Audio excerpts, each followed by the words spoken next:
అనంతపురం జిల్లా గుత్తి పట్టణంలో ఆంధ్రప్రదేశ్ రాష్ట్ర ప్రభుత్వ పెన్షనర్ల భవనంలో బుధవారం పెన్షనర్స్ నాయకులు జెన్నె కుల్లాయి బాబు ఆధ్వర్యంలో ఛత్రపతి శివాజీ 398వ జయంతి మరియు గోపాలకృష్ణ గోఖలే 110వ వర్ధంతి కార్యక్రమం ఘనంగా నిర్వహించారు. ముందుగా ఛత్రపతికి శివాజీ, గోపాలకృష్ణ గోఖలే చిత్రపటాలకు పూలమాల వేసి నివాళులర్పించారు.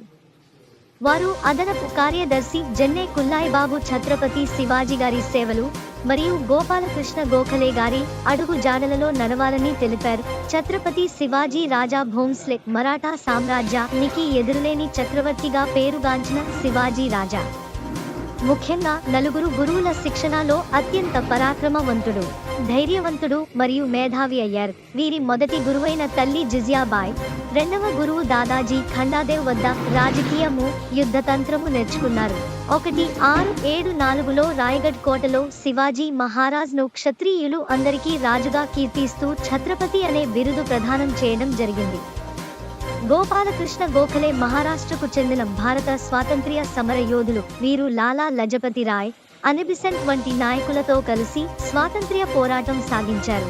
1905లో సర్వెంట్స్ ఆఫ్ ఇండియా సొసైటీని స్థాపించి విదేశాల్లో ఉండే భారతీయుల హక్కుల కోసం పోరాడినారు. ఫ్యాక్టరీలలో పనిచేసే కార్మికుల కోసం రాత్రి పూట తరగతులు కూడా నిర్వహించేవారు అని అదనపు కార్యదర్శి జెన్నె కుల్లాయి బాబు తెలిపారు.